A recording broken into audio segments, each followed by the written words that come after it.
Peacock 45, guess what? It's M&P 40 time at the compound.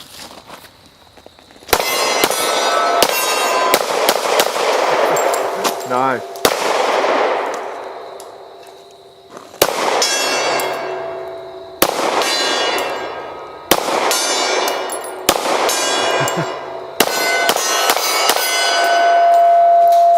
Woo! Cowboy really rings, doesn't it?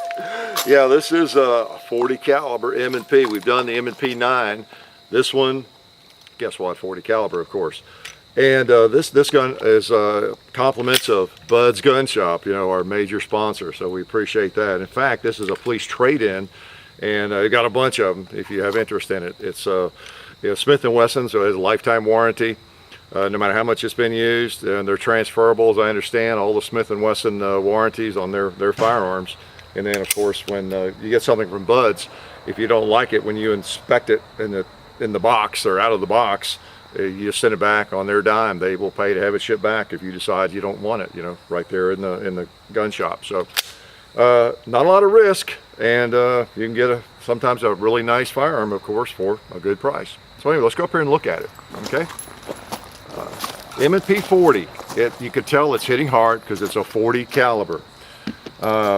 Like I said, we've done the 9mm, but we haven't done the 40 in the M&P line. And I know I'm kind of remiss on doing more M&Ps. We've done 2 or 3 of them, kind of randomly, because we've never gotten T&E guns from Smith & Wesson. So it's nice having other sources, right? So I've never hated them. I just, you know, just haven't had, I guess, as open access to them. Any models I ever wanted, or, oh, hey, John, let's just happen, we've all done this model M&P, let's get one in and do it. It's just been a little bit more of an issue. I think in that M&P with 9mm, it was a Pro Series a couple of years ago we did. That was one of, I think, the best shooters I've ever had in my hand, I had to say. I think it had an Apex trigger spring in it, if I recall, though, that we borrowed from a viewer. But that thing, I've never forgotten how easy that thing was to shoot well. And of course, the M&Ps feel good. Now, they're not Glocks. And M&P or Smith & Wesson would probably say, yeah, right, we don't want them to be Glocks. About the same size as a Glock 17. Let me put them here together. But it's really obvious, I think, back in whenever it was, 2007 and 8, long ago, when these things came out with that magazine, that M&P or Smith & Wesson, they were taking Glock very seriously and said, look, we've made some semi-automatic pistols. We can do better. We can, you know, take a chunk out of the Glock market. And I remember back then that people were kind of getting excited about them because they felt so good. And, you know, whereas a lot of people didn't like the feel of the Glock. Glock has since, you know, come up with the back straps and, you know, smaller grips and done some things, you know, themselves. But the big claim to fame at the time, I recall, was they just felt way better than a Glock. And anyway, they have made inroads, no doubt about it.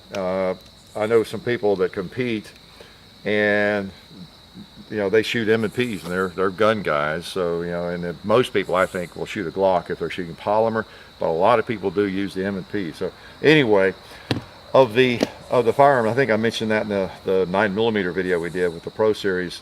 If I was going to be switching around and give up my beloved Glocks, you know, that was one that could possibly lure me away. I don't know. Let's just look at it here, see what, it's about the same size.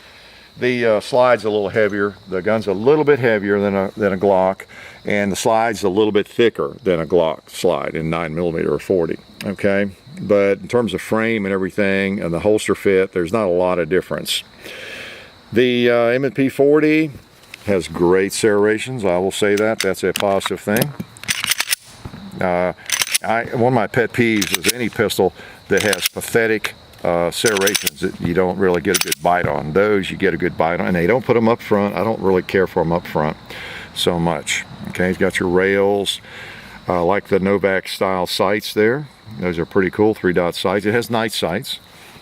And of course, this is a police trade-in. So wherever you end up with a firearm, wherever you get it, if it's a used gun and it's got some years on it, a police trade-in probably is going to have some years on it, right? Because you guys that are in and gals that are in law enforcement know more than I do, but they generally will keep a gun for a period of what, 5, 6, 7, maybe 10 years. And then there's a point at which they, I don't know, they have it on their schedule where they have to replace them. You know, maybe it's because it's the way the bylaws of the department or whatever they're called are written up, that, you know, every 6 years or every 10 years we change firearms, whether we need to or not.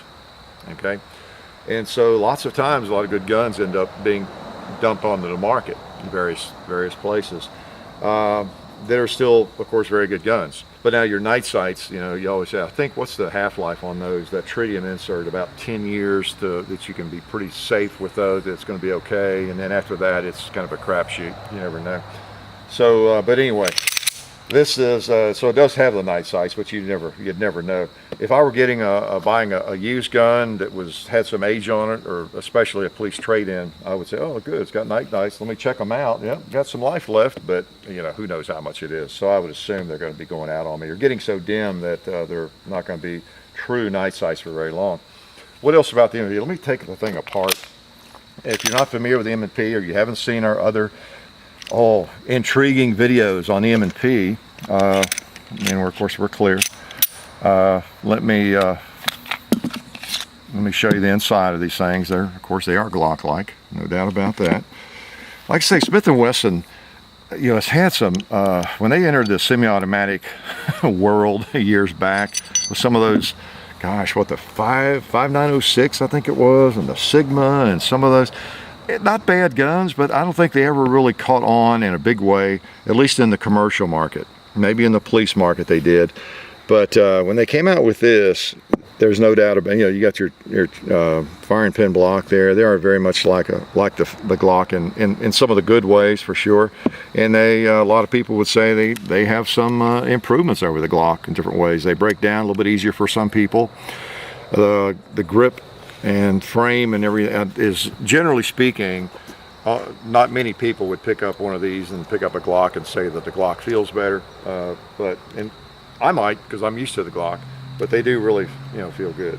Okay, so the M&P, nothing all that different from the way they break down, or well, from the Glock they're different, but from a lot of firearms. You've got the lever like on a SIG, and they're pretty interesting little firearms, I have to say. Close that up and it's ready to go. Now this one has magazine disconnect, probably because it's a police trade-in and the department requested them that way, be my guess. Okay, I guess that could be undone if you wanted to, if you really wanted to. Let me load that magazine and I'll go on a shooting rampage here at 2 liters and anything I can find out there. We're shooting Federal Ammo. Again, we appreciate their sponsorship too, sending us all this great food for the firearms that make it to the shooting table. This is 180 grain, my favorite load in 40. There, that's pretty good. Okay, full metal jacket. Now I've got my Don Hume holster because this fits in it just fine. And I've got 2 extra magazines. These come with 3 mags, I noticed. So those in. Let's see, I already have a firearm, so I don't need the Glock, do I? Okay, let's take a couple of shots here. Let's put a couple on the target. I'll just do it from right here. Let's put my ears on though. Let's put a round in the chamber.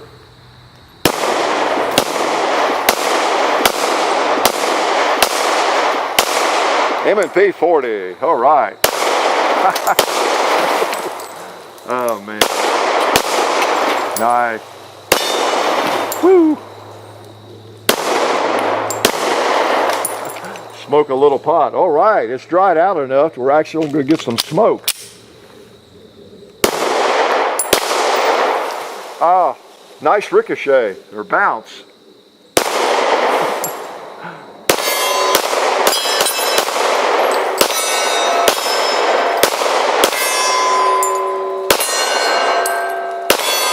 Pretty cool. Pretty cool. Got another magazine. Let me come from the holster. All right. These were duty guns for some police department somewhere, and I would expect that it serves somebody pretty well. Seems to work.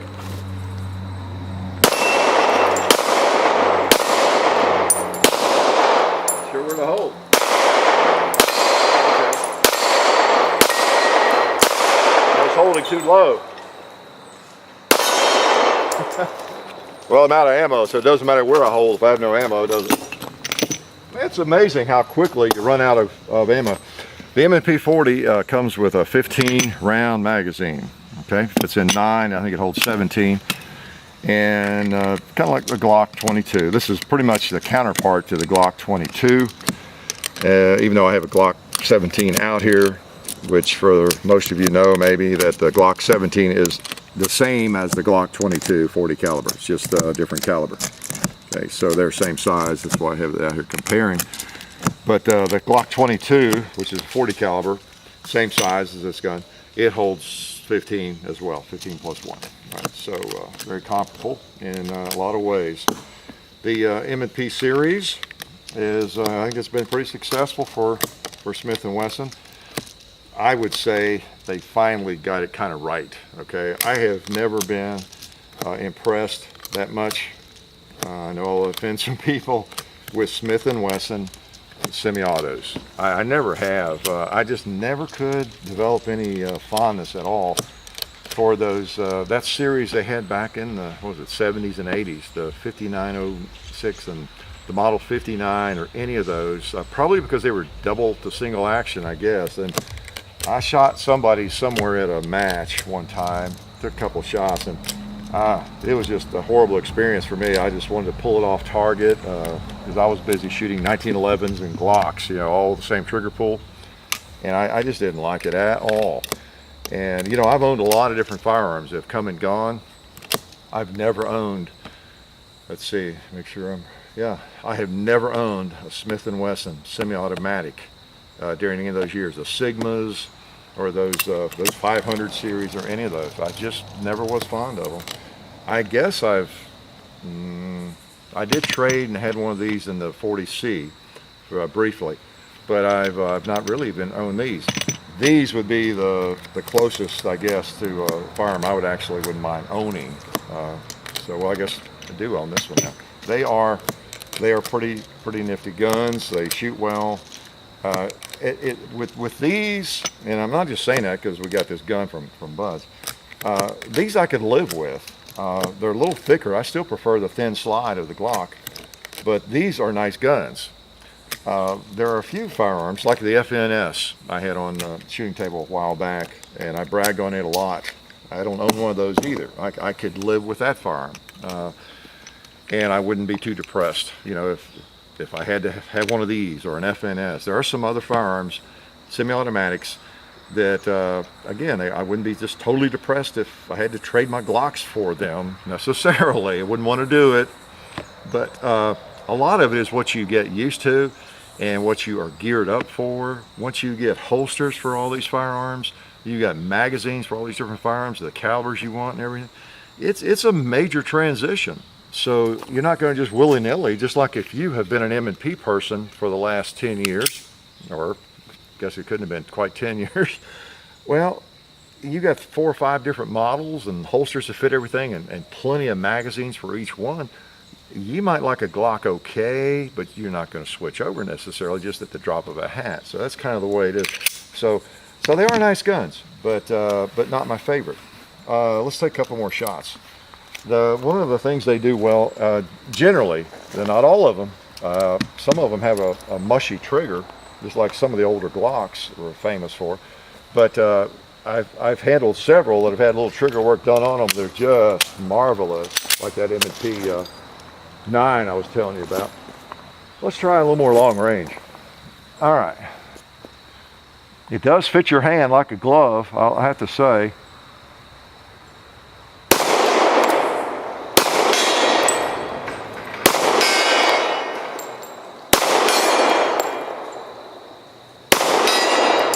Oh, you don't want to fall, huh? Boy, that one, well, we got what happened there. Now, not let the trigger reset. Oh, I'm going to have to get the 4570 out for the thing. There we go. Let's try a turkey.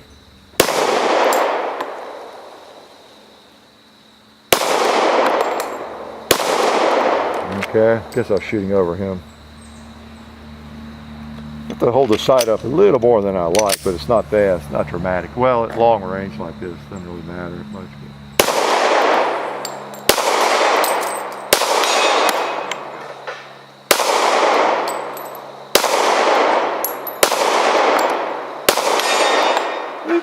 Okay, got him kind of zeroed in.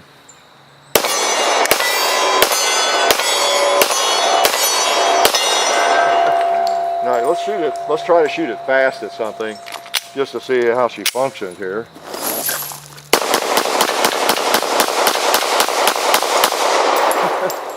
You want to crank a couple out pretty fast. Now, speaking of used guns, wherever you get them, whatever the source is, some things you want to look at. I'm not an expert in that. I do buy used guns quite often. In fact, I prefer, generally speaking, if I can find whatever I'm looking for in a used version. In fact, I just bought a used Glock 19 and a used Glock, or not Glock, a Ruger GP100 recently. I love to get a used gun that is not totally worn out, because it's impossible almost to wear one of these things out. So if you can find a firearm that seems tight, seems mechanically sound, it's usually a pretty good buy, because it's going to be used after you shoot it anyway. If you look at she's clear. If you look at the breech plate back here, you can usually tell how much they've been fired, at least within reason. Of course, that gets pretty shiny pretty fast after, if it's fired a few thousand times.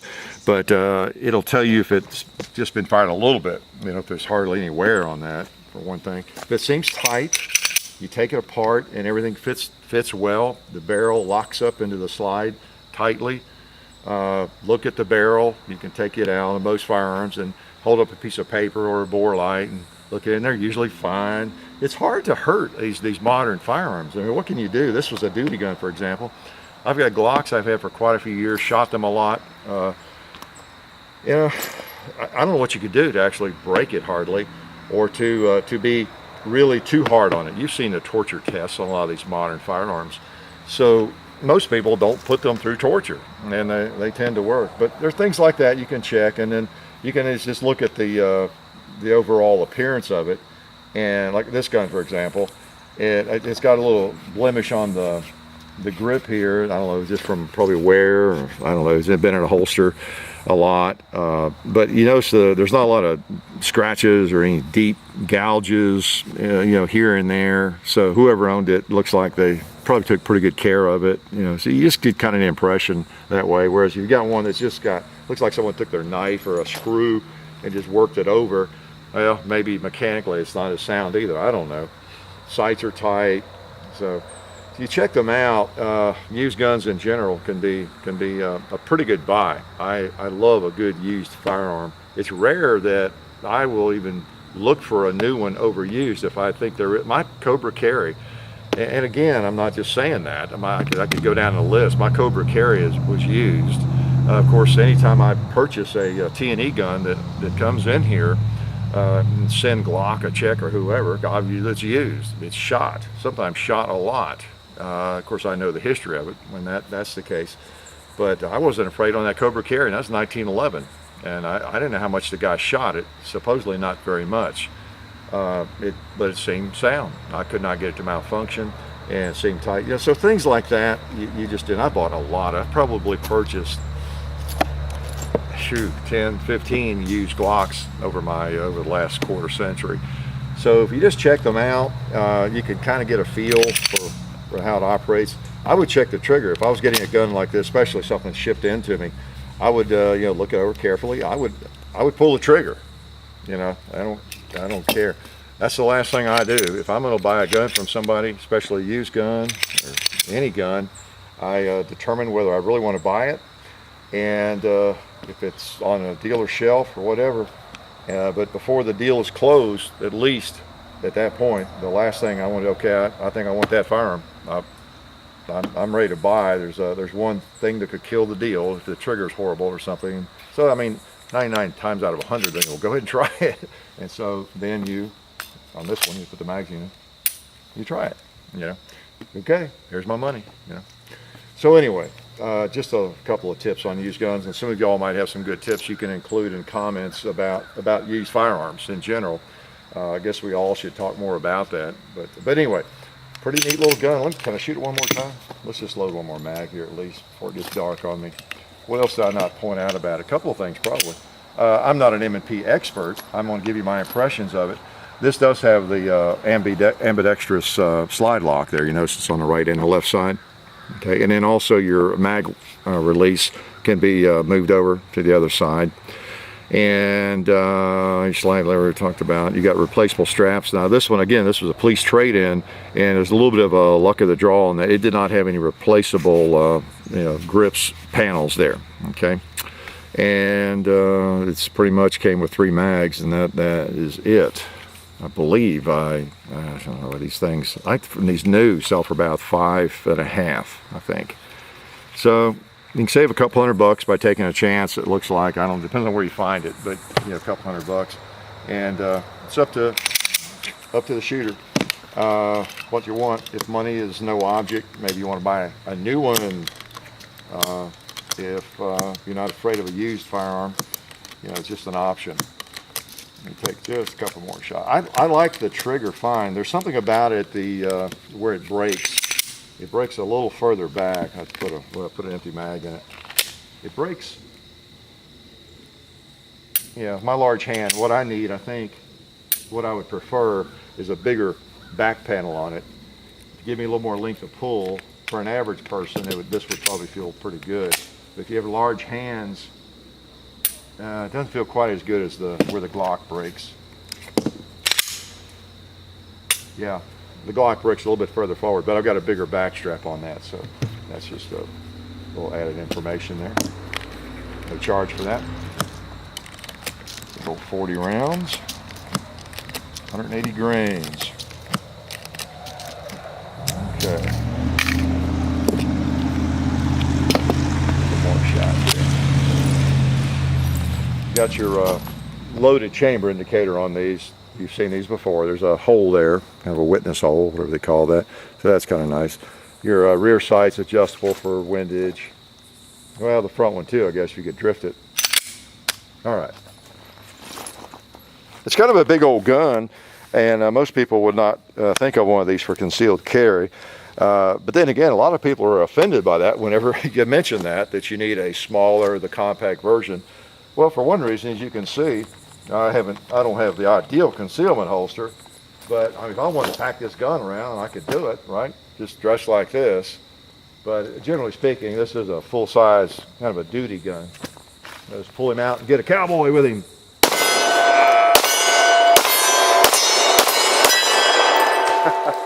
Mosin can. I stirred up a little dust anyway. So anyway, the M&P, they have a stainless slide, stainless barrel, and a worn barrel. And Smith & Wesson puts the melanite finish on there. It's kind of like the Glock Tennifer that's supposed to be very rust resistant and everything. And of course, you got stainless underneath that, so it's definitely rust resistant, you could say, couldn't you? So anyway, the M&P 40, I guess until I fired this one, I have not fired the full-size M&P in a 40 caliber. Feels pretty good. Not excessive in recoil, and I like the sights. They're a little dimmer than my preference, I'll have to say. And it's not because their night sight. I did check these out in the dark. The night sights have a lot of life left in them. Well, they're fairly bright. Let me put it that way.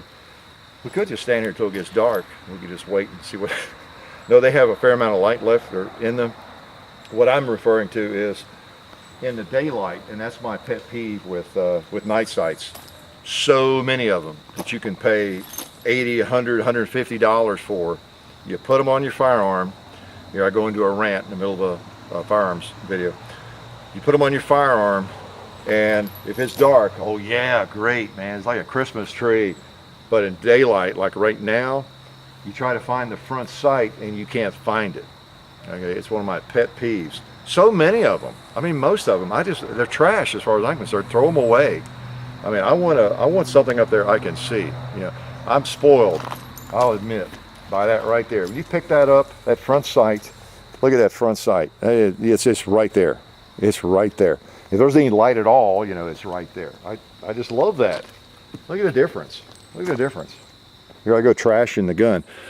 And that's not, I actually cleaned it with alcohol. Now it could be partly age of it, but it's mostly those specific night sights. And most of them are that way.